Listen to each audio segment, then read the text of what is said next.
Hola a todos. En esta oportunidad vamos a comenzar a ver una introducción a lo que es ECMAScript, también conocido como JavaScript. Para esto vamos a hacer una primera introducción histórica de sus diferentes versiones desde su creación. JavaScript es el lenguaje de programación de HTML y la web que fue inventado en 1995. ECMAScript es el nombre oficial del lenguaje. JavaScript fue incorporado a ECMAScript en el 97. ECMA viene de European Computer Manufacturers Association y es un estándar para scripting languages que a partir de 2015 ECMAScript se llama según su año, es decir, ECMAScript 2015, 2017 y demás.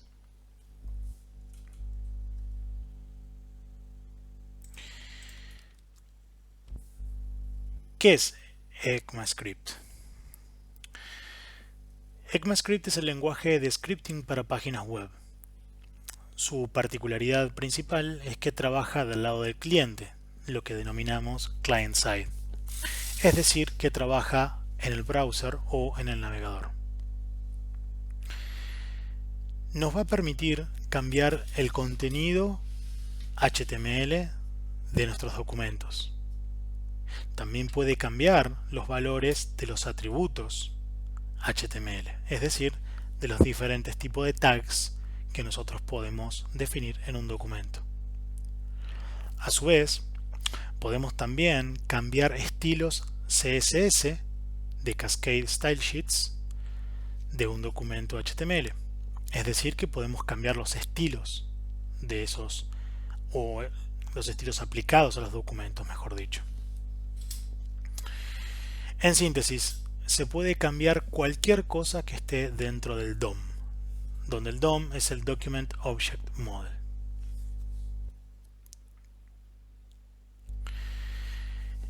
ECMAScript Basics. Actualmente ECMAScript se encuentra en la versión 2020 al momento en la que estamos grabando este video tutorial. Vamos a hacer un repaso de las versiones principales con sus diferencias y su sintaxis básica.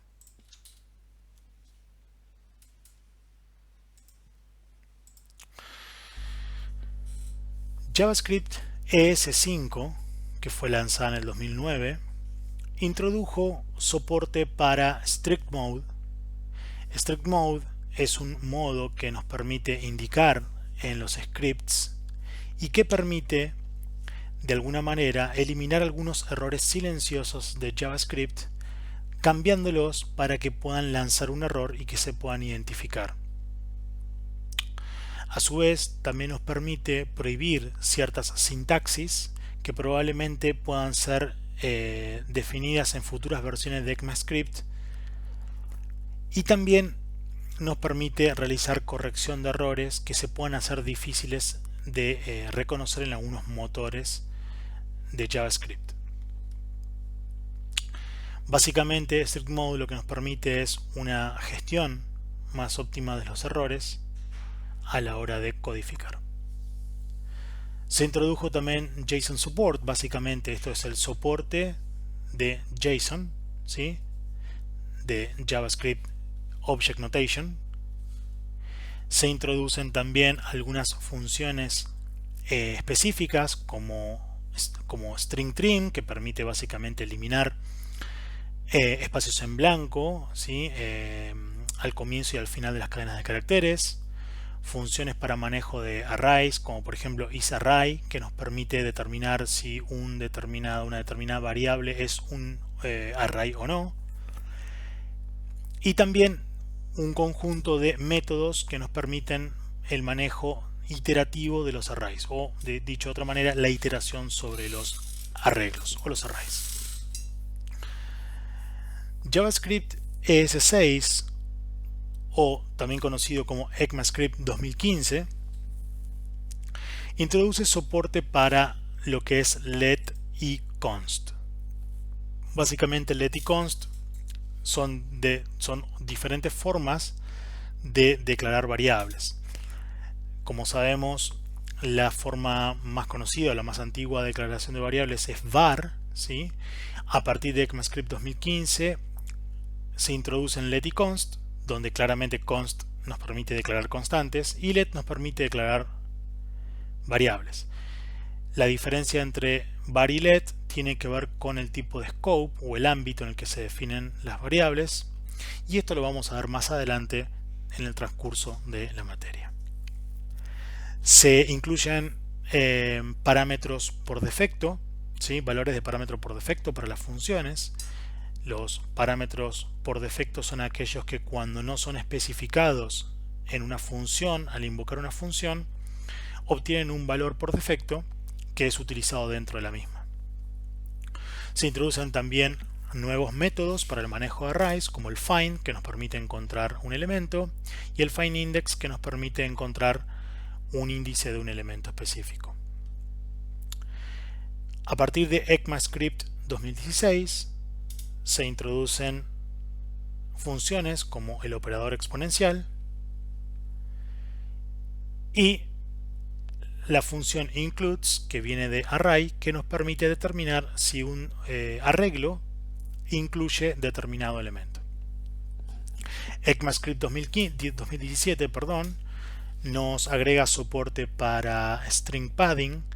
String padding básicamente nos permite, hay dos funciones específicas que son paddStart y paddEnd, que básicamente lo que nos permite es, dada una cadena de caracteres con un tamaño determinado, nos permite rellenar esa cadena de caracteres con una cadena dada de manera arbitraria, ya sea al comienzo o al final. Veremos algunos ejemplos en la práctica y en la ejemplificación más adelante.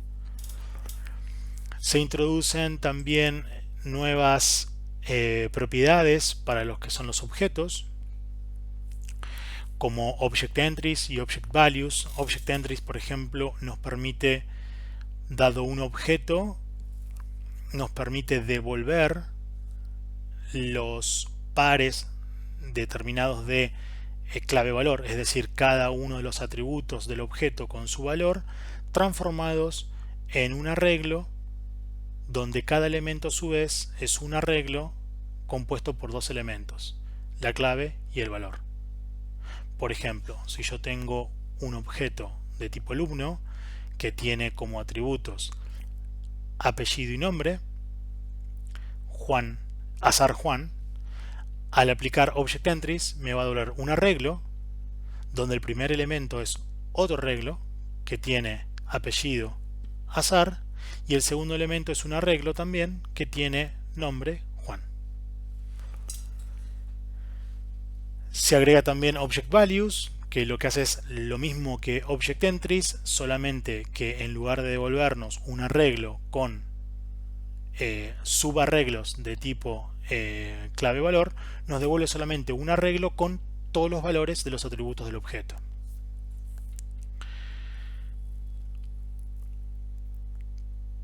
Y también se incluyen funciones asincrónicas, lo cual es un gran aporte, ya que nos permite realizar funciones de tipo asincrónicas que hasta el momento no se encontraban soportadas. Vamos a ver ejemplos de esto más adelante.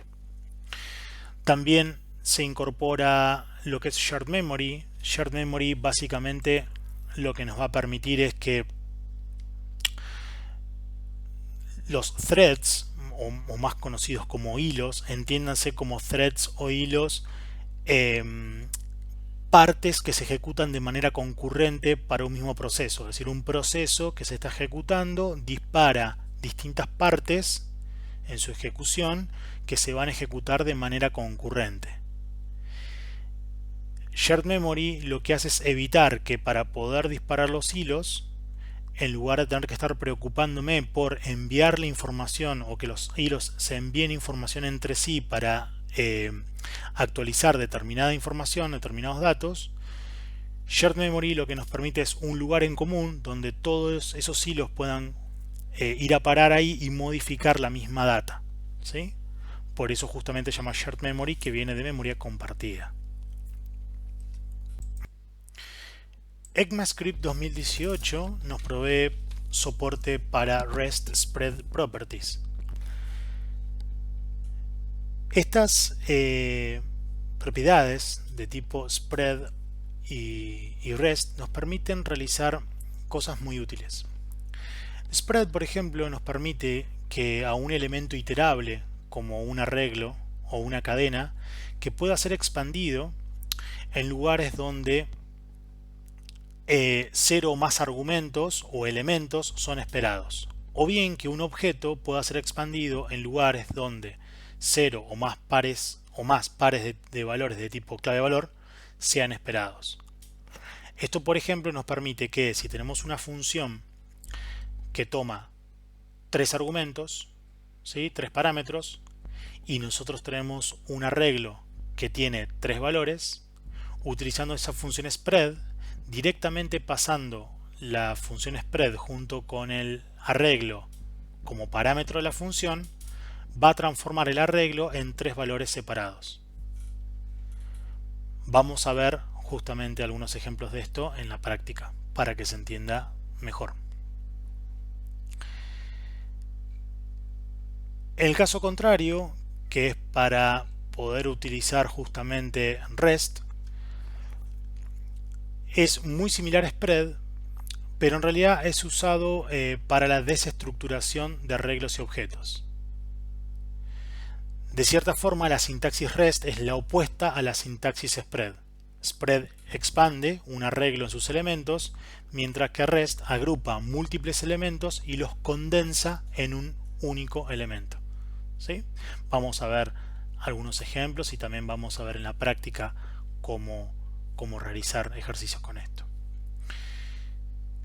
Se suma también iteraciones de tipo sincrónicas y tenemos funciones como del tipo promise finally. Ya vamos a ver todo un apartado específico del uso de promises o promesas, cómo se utilizan, pero finally básicamente lo que nos permite es ejecutar una determinada rutina de código cuando una promesa que se ejecuta se finaliza, ya sea de manera correcta o rejected, es decir, con algún tipo de error. Adicionalmente se agregan algunos agregados, valga la redundancia, a lo que son regular expressions, ¿sí? ECMAScript 2020, que es actualmente la versión que encontramos, nos provee en primera instancia soporte para import. Import nos permite incluir módulos de manera dinámica. Pero no solamente esto, sino que además import nos devuelve una promesa, ¿sí? Y vamos a ver un poco cómo trabaja el import. Pero básicamente cuando nosotros necesitamos incluir un módulo en nuestro código, entiéndase por módulo otro fichero que contiene otro tipo de funcionalidad, lo podemos hacer a través de import, ¿sí? Que además nos va a devolver una promesa que nos va a garantizar de que en algún momento ese módulo se incorpore o se incluya en nuestro código. Entre otras de las funciones que podemos encontrar en ECMAScript 2020 tenemos, por ejemplo, Optional Chaining. Optional Chaining lo que nos permite es evitar la verificación que solemos hacer cuando trabajamos con objetos y queremos acceder a un atributo de un objeto. Esa validación previa que hacemos de que el objeto primero esté definido, es decir, que esté instanciado, para luego poder acceder a sus atributos, ya que si tratamos de acceder a los atributos de un objeto si no sabemos todavía si está instanciado, puede provocar que estemos tratando de acceder al atributo de un objeto que está indefinido. Optional Chaining nos permite, a través del operador de signo de interrogación, justamente hacer toda la validación al mismo tiempo, es decir, acceder al atributo o atributos de un objeto si y solo si ese objeto se encuentra instanciado, o lo que es dicho de otra manera, si no es indefinido en el contexto de JavaScript.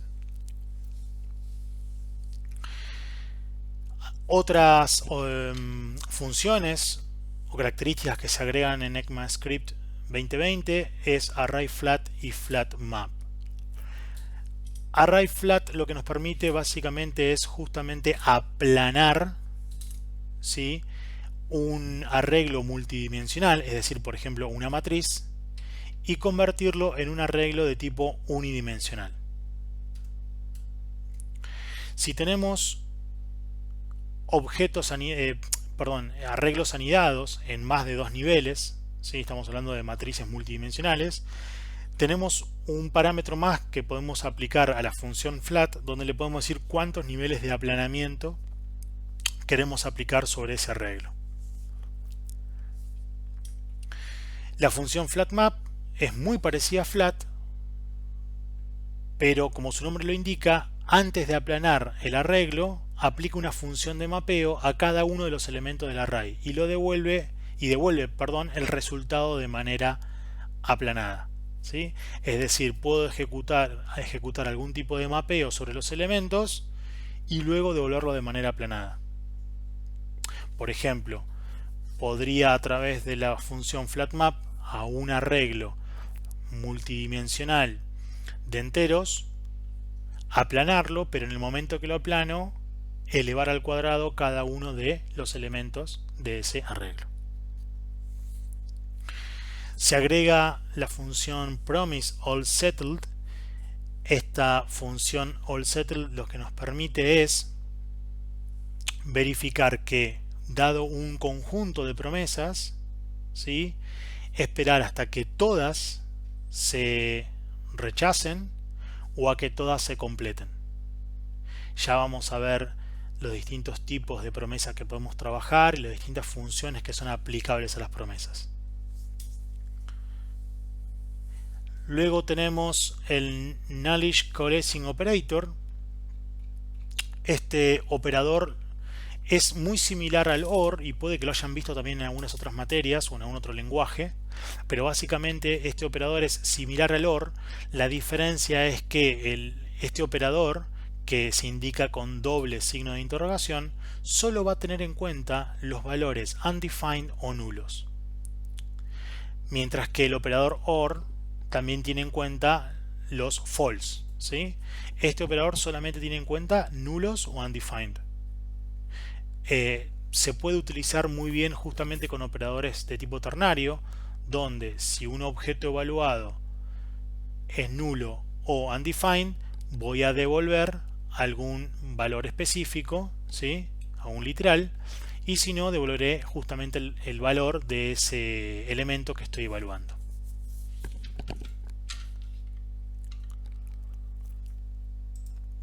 Bien. Visto ya un poco la historia y de algunas de las cosas que se van introduciendo en las distintas versiones, que muchas de las funciones o varias funciones no las puse por una cuestión de tiempo, pero que se pueden encontrar tranquilamente en las referencias de las distintas versiones de ECMAScript, vamos a ver ahora la sintaxis básica de JavaScript, comenzando muy desde abajo, y vamos a ir de a poco aumentando la complejidad en los ejemplos y en la teoría para ver cosas más específicas o más avanzadas en cuanto a su producción. Lo primero que tenemos que saber es que cuando trabajamos con JavaScript, el código tiene que estar insertado dentro de tags de tipo script y /script. De esta manera nosotros le vamos a dar a entender a nuestro navegador o browser que lo que se va a ejecutar ahí adentro es un código de tipo de scripting y que se diferencia del resto del código, que es HTML justamente. Las funciones de JavaScript pueden ser llamadas a través de eventos. Por ejemplo, cuando un usuario hace clic en un botón, ¿sí? Una de las maneras de invocar las funciones en JavaScript es justamente a través de eventos. Vamos a ver un conjunto de eventos posibles que pueden disparar acciones un par de slides más adelante. Los scripts pueden ir dentro del head o en el body y se pueden colocar todos los scripts que queramos. Siempre se suele decir que los scripts se colocan adentro del head por una cuestión de orden, pero la realidad es que yo puedo colocar etiquetas de tipo script y /script en el body también, en el lugar que yo quiera, ¿sí? Y puedo colocar toda la cantidad de etiquetas de tipo script que quiera. los scripts pueden colocarse en archivos externos. Esto mejora, entre otras cosas, que las páginas carguen más rápido al ser cacheados. Es decir, yo puedo definir librerías, por así decirlo, que son archivos de tipo JS, JavaScript, que van a contener un conjunto de funciones comunes a distintos documentos HTML y que estos documentos HTML referencien a ese o a esos archivos de JavaScript para realizar algunas acciones. Esto lo que me va a permitir es, por un lado, como se menciona en este artículo, es que se carguen mucho más rápido porque van a reutilizar todos el mismo archivo, y también nos va a brindar una mejor mantenibilidad del código futuro, ya que si alguna función tiene que ser modificada, tengo que ir a modificarla solamente al archivo JavaScript y automáticamente ese cambio va a propagarse para todos los documentos que la utilicen, en contrapartida con tener la misma función repartida en un montón de documentos y que tenga que cambiarlo varias veces en estos documentos. Podemos ver en este ejemplo, en este screenshot que tenemos acá, como en el head tenemos justamente dos etiquetas de tipo script, ¿sí?, que están haciendo referencias a archivos, ¿sí?, o librerías de JavaScript con funciones.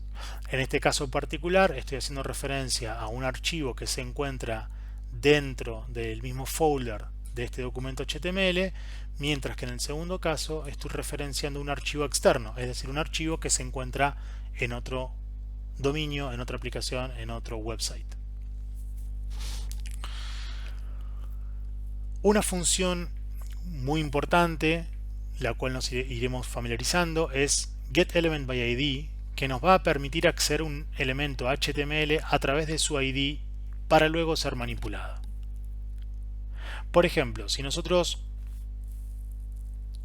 miramos un poco nuestro código, vamos a ver que adentro del body tenemos un tag de tipo P, que es un párrafo, que le hemos puesto el ID demo. Líneas más abajo, cuando se declara nuestro script, estoy haciendo un getElementById de demo y luego estoy accediendo a una propiedad que se llama innerHTML, es decir, el código HTML dentro de este párrafo, y le estoy poniendo un texto en específico.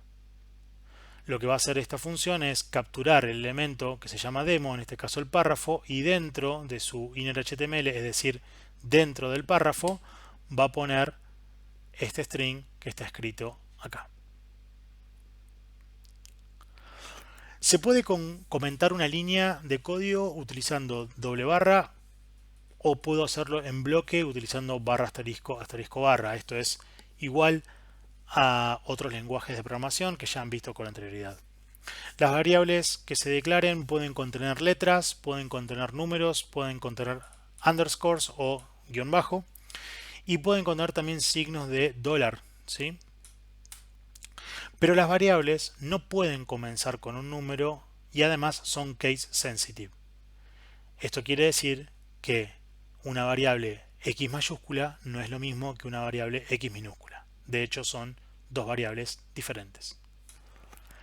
En síntesis, JavaScript es completamente case sensitive, no solamente para la declaración de variables, sino que también para el nombre de las funciones, ya sean funciones nativas o funciones predefinidas definidas por el usuario, quiero decir, por el programador. Todo es case sensitive. Una variable que no tiene valor tendrá el valor undefined, y esto ya lo mencionamos con anterioridad. Y tenemos funciones de utilidad como parseInt y parseFloat que nos permiten convertir un texto a entero o a float.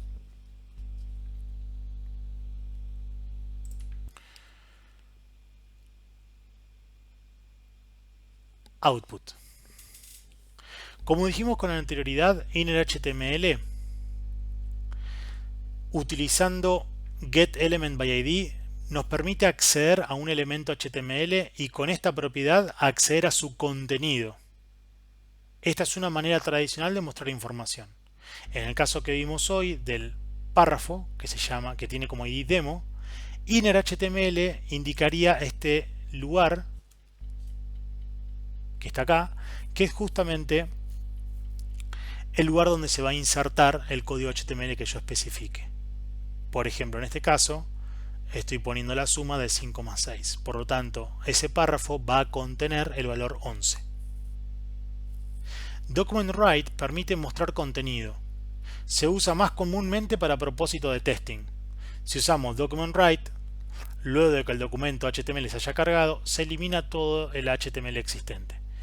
El Document Write básicamente hoy en día está obsoleto, no se utiliza porque cada vez, como lo dice acá el artículo, cada vez que yo lo utilizo o lo ejecuto, una vez que terminó de escribirse el documento HTML, vuelve a escribir el documento y me borra todo lo que tenga anteriormente.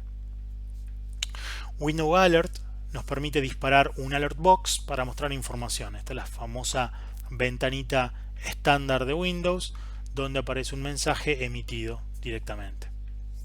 Podemos verlo esto en un botón que hemos aplicado acá abajo donde hacemos Window Alert, this is a JavaScript.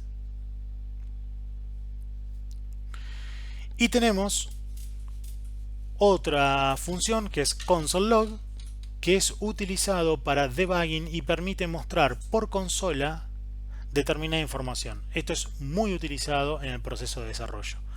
Console Log, en lugar de mostrar información en el contenido HTML de la página, imprime información a través de la consola del navegador. Ya veremos cómo utilizarla, pero esto nos va a permitir a nosotros poder emitir valores de arreglos, de variables, de objetos o distintos flujos que puede ir tomando nuestro código en el momento de realizar una determinada rutina en el proceso de desarrollo, y nos va a ayudar mucho como programadores para poder debuggar y poder encontrar potenciales fallas.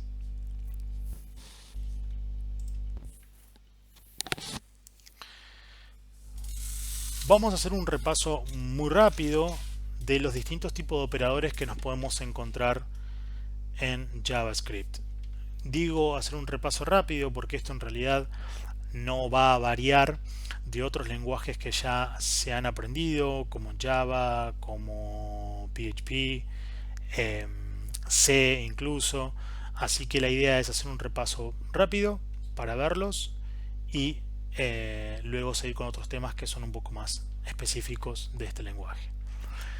Dentro de lo que son operadores aritméticos, tenemos operadores de suma, de resta, de multiplicación, de división. Tenemos el módulo que nos devuelve el resto de una división, y tenemos el de potenciación. Los operadores de asignación, tenemos el igual, y luego tenemos los abreviados: más igual, menos igual, por igual, dividido igual y resto igual. Esto básicamente nos permite realizar una operación entre x y y, ¿sí?, donde x es un término de la izquierda e y el término de la derecha, y el resultado asignarlo directamente sobre el término de la izquierda, es decir, x. A nivel de operadores de comparación tenemos doble igual, que es el operador de igualdad, que nos permite decir si x es igual a y. El triple operador de igualdad, que se llama identidad y nos permite determinar si x es igual a y y además es del mismo tipo, ¿sí? De esta manera, decir 1 en entero y 1 en cadena, mientras que con el operador de igualdad me va a decir que son iguales, el operador de identidad me va a decir que son distintos, ya que si bien es el mismo valor, el tipo es distinto. Desigualdad se puede representar de dos formas, como exclamación igual o menor mayor. Tenemos el símbolo de no identidad: mayor menor, mayor igual y menor igual que. Luego tenemos los famosos operadores de incremento y decremento: más x, x más, menos menos x y x menos menos, ¿sí? Básicamente todo lo que es pre-incremento o pre-decremento significa que primero se decrementa o incrementa la variable y luego es utilizada con su valor incrementado o decrementado, mientras que el post-incremento o post-decremento utiliza la variable con su valor original primero y luego incrementa o decrementa esa variable.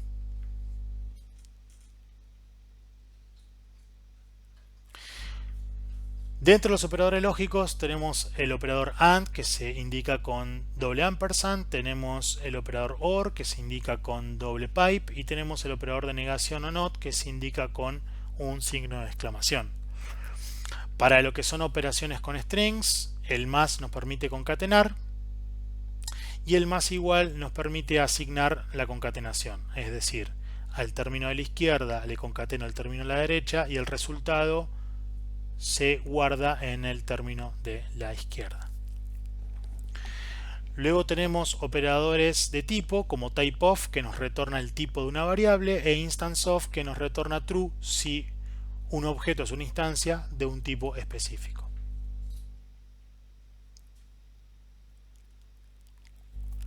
Tipos de datos. Acá podemos ver un conjunto de operaciones utilizando distintos tipos de datos y ver cuáles son los resultados que nos podemos llegar a encontrar. Si sumamos un número y un string, se va a tratar como la concatenación de dos strings. Concatenando un string a un número, se tratará como la concatenación de dos strings.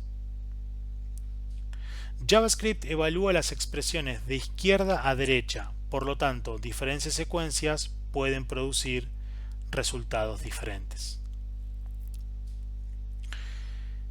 Si vamos a los ejemplos, podemos ver que tenemos var length, que es igual a 16, last name, que es Johnson.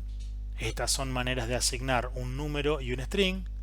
Acá estamos declarando un objeto, person, first name John, last name Doe. Estamos viendo cómo asignar a una variable un número, un string y un objeto. Luego podemos ver cómo a una variable A le estoy asignando 16 más Volvo, es decir, dos strings. El resultado de esta operación es 16 Volvo. En el siguiente ejemplo es un número 16 más un string. El resultado también va a ser 16 Volvo. El tercer ejercicio, que es a la inversa, es decir, primero el string y después un número, va a resultar también como la concatenación de dos strings. Ahora, si vamos a este ejemplo, como dijimos acá, se evalúan las expresiones de izquierda a derecha. Por lo tanto, diferentes secuencias pueden producir diferentes resultados. Si comenzamos a analizar lo que voy a asignar a la variable d, vemos que 16 más 4 en realidad son dos enteros que se están sumando, por lo tanto, esto lo va a interpretar como una suma aritmética, cuyo resultado va a ser 20. Y luego, el tercer término es la concatenación de Volvo. Por lo tanto, el resultado va a ser 20 Volvo. En el siguiente ejemplo, estoy comenzando con un string, Volvo. Por lo tanto, cuando vaya hacia la derecha, el 16 lo va a tomar como una concatenación y el 4 como otra concatenación, ya que todo lo está tomando como concatenación de strings. El resultado va a ser Volvo 16, 4. Sumar dos números y un string, dijimos entonces, producirá la suma algebraica y posteriormente la concatenación. Concatenar un string a la suma de dos números producirá la concatenación de los tres términos. Los strings pueden declararse con comillas simples o dobles. Se pueden poner comillas simples dentro de dobles y viceversa. Esto lo vemos en el siguiente ejemplo. Carname Volvo XC60 declarado con comillas dobles. Carname 2 Volvo XC60 declarado con comillas simples. Y luego vemos cómo estoy escribiendo la frase It's alright, donde estoy utilizando comillas simples, pero está rodeado de comillas dobles. Y también tengo otra opción donde digo He's called Johnny, donde Johnny está entre comillas simples, rodeado por comillas dobles. Y tengo la inversa, que es He's called Johnny, donde Johnny está con comillas dobles, pero está rodeado por comillas simples.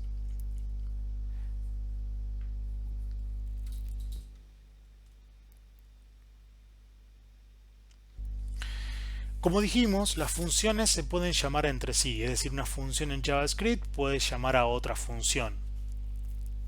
En este ejemplo, donde tengo myFunction1 y myFunction2, myFunction1 podría llamar a myFunction2 y viceversa. Pero también se pueden llamar al producirse un evento. Un evento detecta la acción de un usuario y permite disparar una acción determinada. Hay distintos tipos de manejadores de eventos. Manejadores de evento en línea, de propiedad y el método addEventListener. Si vamos a este ejemplo, vamos a ver que tenemos myFunction1 que dice Hello World y myFunction2 que dice Hello World también. En el body de la función del documento HTML estoy utilizando un evento onLoad que va a disparar myFunction1. Este atributo onLoad, que es un evento en realidad, va a indicar que cuando se cargue el documento HTML se dispare la función que está indicada aquí, en este caso myFunction1. Por lo tanto, cuando se cargue este documento HTML, lo primero que va a hacer es emitir un alert, ya que estoy ejecutando un alert, que va a decir Hello World. Si miramos este ejemplo, tengo un párrafo P donde estoy indicando un evento onMouseOver, es decir, cuando paso el mouse por encima, que también va a disparar myFunction1. Este párrafo tiene un texto que dice I love JavaScript, best language ever. En cualquier momento que yo pase mi mouse por este texto que está en el párrafo, en cualquier parte de este texto, se va a disparar myFunction1. Si vamos al siguiente ejemplo, vamos a ver que tenemos un formulario, un form, que tiene distintos tipos de elementos. Pero lo más importante es que este formulario arranca diciendo que cuando se submitee o se haga un submit de este formulario, es decir, cuando hagamos clic en el botón de enviar, se dispare myFunction1. Y si hago clic en el botón reset del formulario, se dispare myFunction2. Por lo tanto, si miramos los botones submit y reset, si bien no tienen ninguna acción, como estos botones pertenecen al formulario, van a estar atados a estos dos eventos, onSubmit y onReset. En este ejemplo puntual también agregamos otro tipo de elementos, como por ejemplo agregamos un input de tipo text que en el evento onKeyUp se dispara myFunction1. OnKeyUp lo que va a hacer justamente es, cada vez que yo apriete una tecla dentro de este input, cuando suelte la tecla onKeyUp se va a disparar la función. Es decir, que si yo escribo en este campo Juan, cada vez que yo suelte una de las teclas, la J, la U, la A y la N, se va a ir disparando myFunction1. En el siguiente ejemplo tenemos un evento onChange. Este evento onChange se va a ejecutar cuando yo ingrese algún valor en este input y cuando me desplace al siguiente elemento va a ejecutarse el onChange porque se modificó el valor. Sin embargo, si yo vuelvo a entrar supongamos que en un primer intento yo escribo Juan en un campo de texto y me voy de ese elemento, se va a disparar myFunction1 porque se modificó, hubo un change en el valor. Si vuelvo a entrar la segunda vez y está escrito Juan y no modifico ningún valor y vuelvo a salir, este onChange no se va a disparar, ya que no hubo ningún cambio en ningún carácter ni en ningún valor de ese input. El onSelect va a disparar una función cuando selecciona el texto que está dentro de ese control. El onFocus va a dispararse cuando hago foco en un elemento y el onBlur cuando me voy del foco de ese elemento. Tenemos un conjunto grande de eventos a los cuales nosotros podemos ir atando distintos tipos de funciones que se van a ir disparando conforme esos eventos sean estimulados. Lo que podemos hacer también es, por ejemplo, agregar de manera programática una función a un evento de un elemento o de un conjunto de elementos. Por ejemplo, utilizando getElementById, yo puedo obtener el elemento cuyo ID es myDiv, que en este caso está acá. This div has a onClick function bound to it, y en el evento onClick le asigno myFunction1. Otra manera que tengo es hacer lo siguiente: obtener todos los elementos cuyo tag name sea span, y de todos esos elementos obtener el primero. Fíjense, getElementsByTagName span me va a devolver todos los elementos de tipo span. Al hacer sub 0 me va a devolver el primero. Eso lo voy a almacenar en una variable de tipo element, y luego digo element add event listener click myFunction1. Esto lo que me va a permitir es agregar un event listener, justamente un escuchador de eventos, por así decirlo, en el evento click la función myFunction1. De esta manera, el primer span que se encuentra en este documento va a estar atado en su evento de click a disparar la función myFunction1.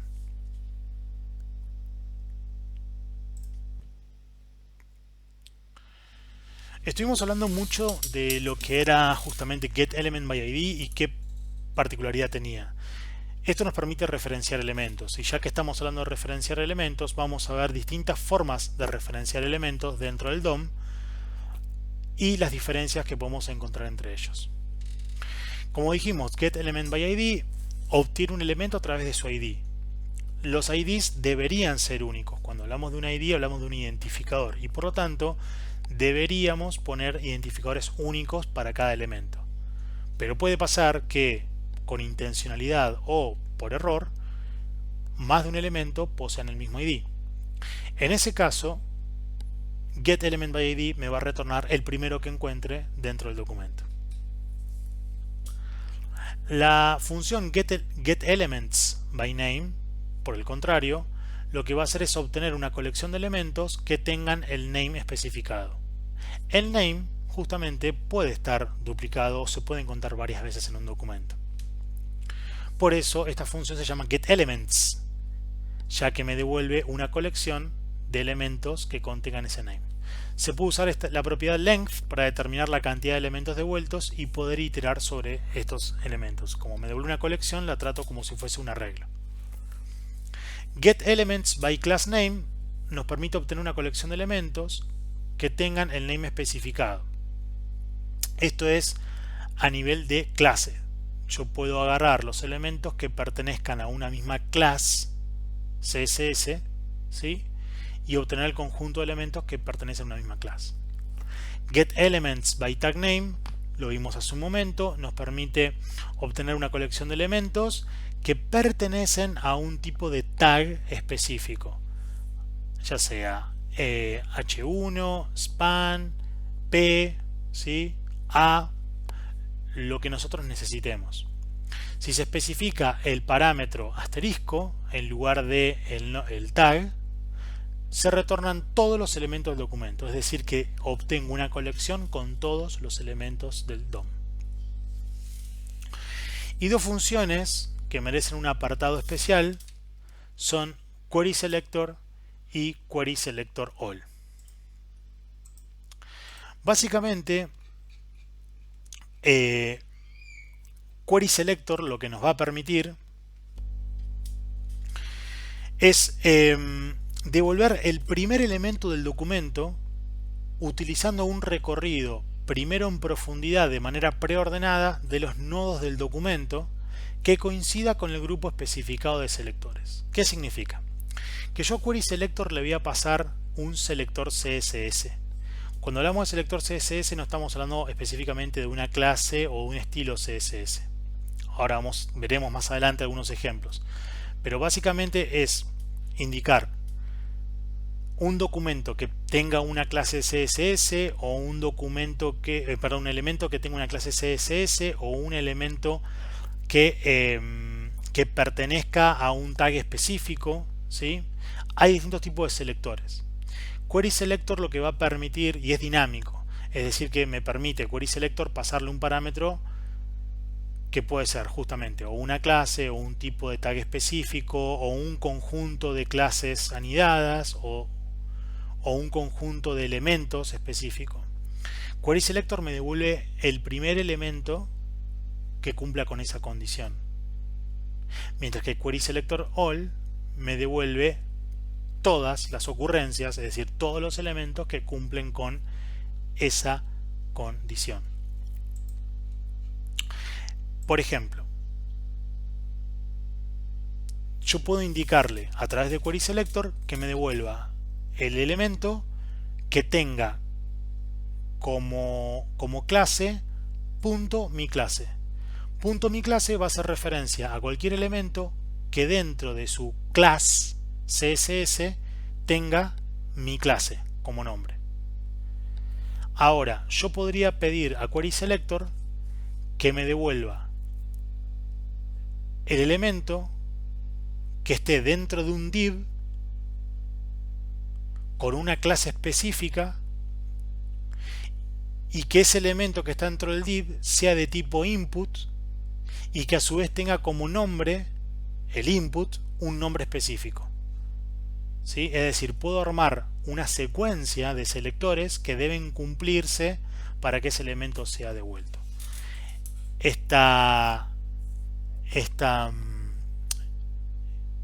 Digamos, estos ejemplos los vamos a ver más adelante en la parte práctica, ¿sí? Porque hay muchas variantes y tal vez, digamos, explicándolo así al vuelo sea un poco más complejo de entenderlo. Pero quédense tranquilos que lo vamos a ver un poco más adelante.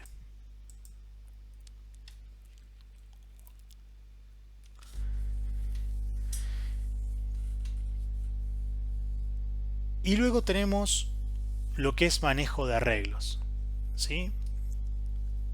JavaScript nos provee de distintos tipos de métodos o funciones, mejor dicho, que nos permiten manipular los arreglos. Los arreglos los podemos declarar de la forma var, nombre del arreglo, y podemos pasar entre corchetes una secuencia de elementos, o podemos declararlo con la palabra reservada new array y entre paréntesis el conjunto de elementos de ese array. Podemos ver aquí arriba cómo tenemos un arreglo cars, donde tenemos Saab, Volvo y BMW, y fruits, donde tenemos un new array, a diferencia de este que es corchetes, esto está entre paréntesis, apple, orange, strawberry. Para acceder a un array, bueno, indicamos la posición del elemento deseado, es decir, array sub la posición. Esto es igual que el resto de los lenguajes. Si deseamos acceder al array completo, podemos referenciar su nombre directamente.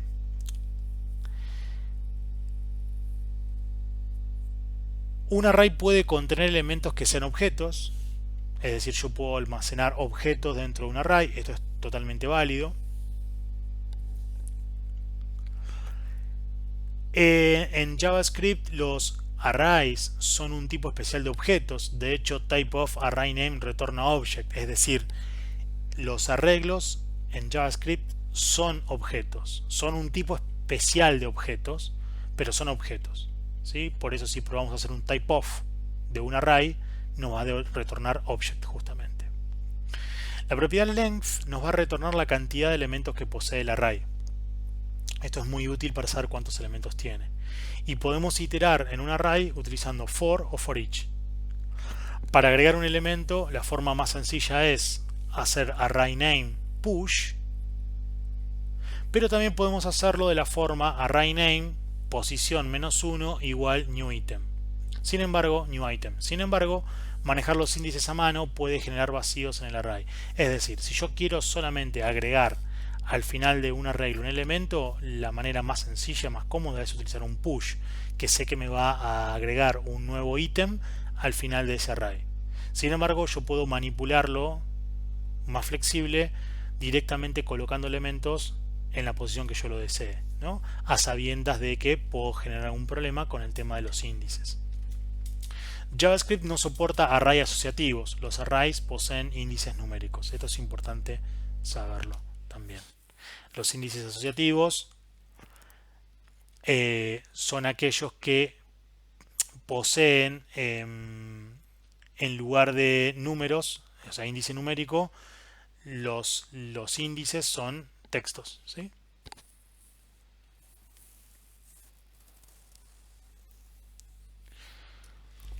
Para poder reconocer un array podemos utilizar la opción ArrayIsArray, que la mencionamos hoy dentro de una de las introducciones que se hicieron en una de las versiones de ECMAScript. La función ArrayIsArray me permite pasarle el nombre de una variable y determinar si esa variable es un array o no. Y también podemos utilizar ArrayName instance of array. Nos va a detornar true si una variable es de tipo array o no. Las funciones toString y join son equivalentes a join y permiten especificar el separador. Básicamente lo que nos permite justamente toString es pasar un arreglo string, y el join nos permite justamente transformar nuestros elementos de un array a un string, pero utilizando un separador que es el que yo especifique en parámetro.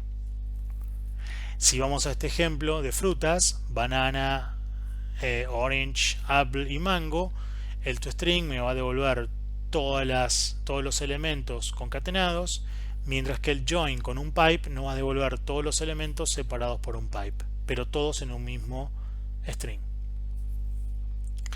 Dijimos que el push agrega un elemento al final y nos retorna el length del array. Esto es importante porque a veces no nos damos cuenta de justamente el retorno. La función push en JavaScript no solamente me agrega al final, sino que me retorna un número que se corresponde con la cantidad de elementos que hay ahora en el arreglo. Si yo tengo 3 elementos y hago un push de un cuarto elemento, me va a devolver como resultado 4. Shift va a remover y retornar el primer elemento del array, reordenando los índices. Es decir, Shift me permite quitar el primer elemento, lo quita, lo retorna y reordena los índices para que ahora el siguiente elemento, es decir, el elemento 1, entiéndase el segundo elemento del array, va a pasar a ser el primero. El unshift va a agregar un elemento al comienzo del array, reordenando los índices. El unshift y el push justamente se diferencian entre que el push agrega al final y el unshift agrega al inicio. El pop, que me olvidé de comentarlo, remueve el último elemento del array y lo retorna. Quito el último elemento. Como los arrays son objects, podemos utilizar el delete para eliminar un elemento. Pero no es recomendado, ya que esto puede provocar vacíos. Si yo realizo deletes de elementos de un array entre medio, estoy generando espacios vacíos. Luego tenemos funciones como splice, que puede utilizarse tanto para agregar como para eliminar elementos. Splice tiene varios parámetros. El primer parámetro define la posición a partir de la cual se va a comenzar a operar, posición número 2. El segundo parámetro define cuántos elementos serán removidos, 0. Y el resto, que es una cantidad sin límites, básicamente parámetros, es la cantidad de elementos que quiero agregar. Por ejemplo, si vamos a este ejemplo particular que estoy haciendo, fruits.splice 2.0 kiwi pineapple, lo que estoy diciendo es que a partir de la posición 2, 0, 1, 2, apple, voy a remover 0 elementos, es decir, no voy a quitar ninguno, y voy a agregar 2 elementos más, es decir, que agrego kiwi y pineapple. Esto va a quedar como banana, orange, apple, kiwi, pineapple, mango. Si vamos al siguiente ejemplo, estoy haciendo var items igual fruits splice 0,1. Le estoy diciendo que en la posición 0, es decir, banana, voy a eliminar un elemento. Estoy eliminando banana. El resultado va a ser el resto de los elementos que están en el arreglo. Como podemos ver, en este caso, splice está realizando la misma operación que un shift, es decir, está quitando el primer elemento del array. Slice es otra función que nos retorna un subconjunto de elementos del array. el primer parámetro nos indica la posición inicial y el segundo parámetro opcional indica el final, que no es inclusivo. ¿Qué quiere decir esto? Utilizando fruits de slide 3, le voy a decir a partir de qué posición quiero comenzar a devolver un subconjunto de elementos. 0, 1, 2 y 3. En este ejemplo original, que son 4 elementos, me va a devolver mango. Si yo hubiese elegido el valor 1, por ejemplo, me hubiese devuelto orange, apple y mango. Si yo le especifico el segundo parámetro, que es digamos, la cantidad de elementos a partir de la cual yo quiero empezar a devolver, si hubiese dicho slice de 1 a 1, me hubiese traído solamente orange.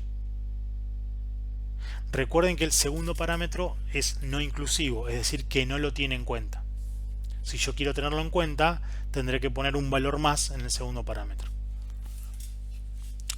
Sort y reverse permiten ordenar un array de forma ascendente o descendente. Sort y reverse con datos primitivos de tipo string o de tipo integer funcionan perfectamente sin ningún tipo de aditivo o agregado, ya sea ordenando de manera ascendente o descendente los elementos del array. Pero ¿qué pasa? Nosotros podemos tener de repente un arreglo de objetos, y un arreglo de objetos no se puede ordenar de manera implícita, ya que tenemos que determinar a partir de qué atributos queremos realizar el ordenamiento. Entonces, acá abajo vemos un ejemplo de cómo podemos definir nuestra propia función de ordenamiento, sobrecargando, por así decirlo de alguna manera, la función sort primitiva. Veamos este ejemplo. Estoy declarando dos objetos, person1 y person2. Person1 tiene first name Luis, last name Siggy, y person2 tiene first name John, last name Doe. Son dos objetos de tipo persona. Declaro un person array que tiene person1 y person2. Y ahora voy a realizar un ordenamiento. Person array sort, y en lugar de llamar solamente sort como lo hice con fruits, que eran tipo datos primitivos, voy a pasar una función anónima, ya veremos más adelante qué son las funciones anónimas, con dos parámetros que son a y b. Y esto va a retornar lo siguiente: si b last name es menor a a.firstName, es decir, si el siguiente elemento del que estoy parado en este momento tiene un apellido alfabéticamente más chico, entonces devuelvo 1, y si no, devuelvo -1. Esta función lo que va a permitir, como es una función anónima, es al ejecutar el sort, de alguna manera va a iterar sobre todos los elementos y va a determinar que si el apellido del elemento siguiente precede al apellido del elemento actual, va a devolver 1, y en ese caso es como que va a realizar un corrimiento en el ordenamiento. De esa manera voy a ordenar, o mejor dicho, estoy ordenando nuestro arreglo de personas de manera ascendente a través del last name o del apellido. Hemos visto mucha teoría, llevamos ya 1 hora aproximadamente de teoría. Hay un montón de conceptos, los cuales también suelen a veces ser un poco confusos a la hora de mostrarlo de una manera estática. En el siguiente video vamos a poder ver de manera práctica varios de estos ejemplos para poder entender la mecánica de cómo trabaja JavaScript y de cómo realizar funciones específicas que las vamos a terminar utilizando a lo largo de toda la materia. Hasta el momento lo que hicimos fue comenzar a entender un poco la variación histórica de este lenguaje y entender, o por lo menos hacer una aproximación a los conceptos básicos y la sintaxis básica de este lenguaje client-side. Nos vemos en el próximo video.